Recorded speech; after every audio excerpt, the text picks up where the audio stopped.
નમસ્કાર, આપ જોઈ રહ્યા છો સ્પાર્ક ટુડે ન્યૂઝ। ડભોઈ નગરીમાં છેલ્લા કેટલાક સમયથી પેન્ડલ સાયકલ ચલાવી રોજીરોટી મેળવી પોતાનું ગુજરાન ચલાવતા જગદીશ કાઠિયાવાડીને ભગવાન શ્રીરામે હુકમ કરતા તેઓ ડભોઈ નગરથી આગ્રા, મથુરા, પ્રયાગરાજ, કાશી, અયોધ્યા, હરિદ્વાર, ઋષિકેશ, રામઝુલા, લક્ષ્મણઝુલા, કેદારનાથ, બદ્રીનાથ, ગંગોત્રી, યમનોત્રી જેવા ધાર્મિક સ્થળોએ યાત્રા કરવા માટે પ્રસ્થાન કર્યું।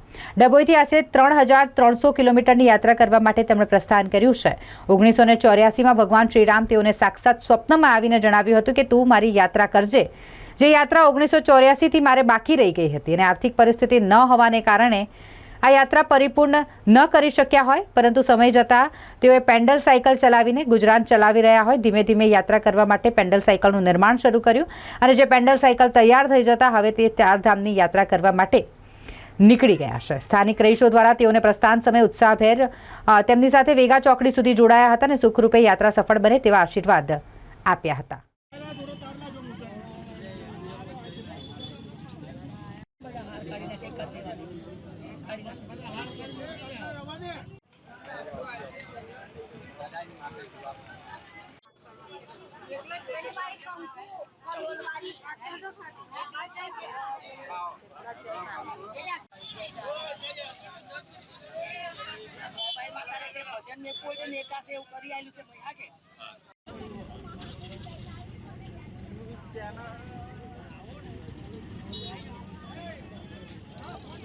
આ જાત્રા એમ તૈયાર કરીએ અમે કે ભગવાનનું જ્યારે સપનું આવ્યું હતું ત્યારે મેં સાયકલ બનાવવાની તૈયાર કરી અને 1984માં સપનું આવેલું તો આ મેં નિર્ણય લીધું કે ભગવાનનું મેં જાત્રા સફળ કરીશ અને આ ડભોઈ દ્વારા મેં ત્યાં જાત્રા તૈયાર કરી।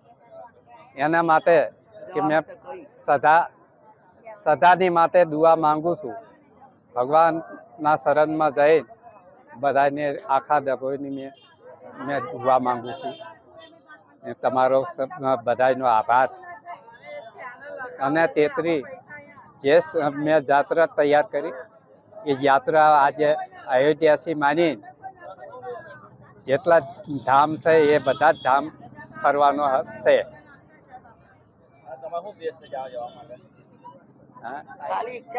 ઈચ્છા છે, આ સપના ઉપર મેં તૈયાર કરી।